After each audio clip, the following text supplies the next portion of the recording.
Selamat pagi pemirsa BMI Taiwan, berjumpa lagi dengan saya Fadilah dalam acara seputar berita edisi Jumat, tanggal 25 Juni tahun 2021 untuk mengabarkan informasi berita yang teraktual dan terpercaya yang kami rangkum dalam berita pagi ini. Ketua Umum Serikat Buruh Migran Indonesia, SBMI, Haryanto Suwarno, mengatakan pemerintah harus meningkatkan pengawasan untuk memberantas perbudakan terhadap anak buah kapal, ABK, maupun tindak pidana perdagangan orang, TPPO. Dalam meningkatkan pengawasan itu pemerintah harus melibatkan peran masyarakat sipil. Hal itu dikatakan Haryanto dalam acara diskusi daring, Perbudakan di Laut Berlanjut, Indonesia Bisa Apa, pada hari Selasa, tanggal 22 Januari tahun 2021. Pengawasan menjadi hal yang sangat penting di dalam upaya pemberantasan tindak pidana perdagangan orang atau perbudakan di atas laut itu menjadi hal yang harus diutamakan, kata Haryanto. Lanjutnya, selama ini pemerintah dinilai belum maksimal dalam melakukan pemantauan terhadap para pelaku usaha, pelaksana kebijakan, dan para oknum yang terlibat dalam perbudakan ABK perikanan. Atas hal tersebut, peran masyarakat sipil dinilai akan mampu membantu memberantas perbudakan terhadap ABK perikanan. Terutama peran masyarakat sipil untuk mengawasi kepatutan sebuah agensi atau agen perekrutan yang dengan sengaja atau tidak melakukan perbudakan terhadap ABK perikanan Indonesia.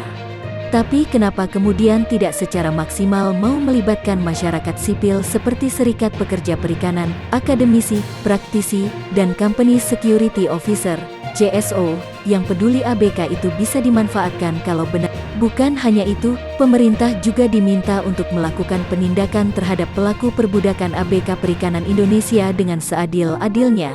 Pasalnya, jika sosialisasi dan kampanye anti perbudakan di atas laut tidak selaras dengan penindakannya, pemberantasan terhadap perbudakan ABK akan sulit dilakukan. Tidak hanya cukup pelaku ditangkap, yang kami butuhkan adalah ada proses hukum yang jelas. Ditangkap, diadili, diproses dalam pengadilan dan diputuskan bersalah dan diumumkan, hak restitusi korban akan bisa dijalankan, kata Haryanto. Kami butuhkan adalah ada proses hukum yang jelas, ditangkap, diadili, diproses dalam pengadilan dan diputuskan bersalah dan diumumkan, hak restitusi korban akan bisa dijalankan, kata Haryanto. Haryanto menambahkan meski hak restitusi belum menjadi jaminan akan terpenuhinya rasa keadilan, paling tidak ini menjadi salah satu upaya untuk membuat jera para pelaku lainnya. Sementara itu, Ketua Umum Asosiasi Pekerja Perikanan Indonesia, AP21, Imam Syafi mengatakan ada banyak hal yang harus dilakukan pemerintah terkait pemberantasan perbudakan terhadap ABK.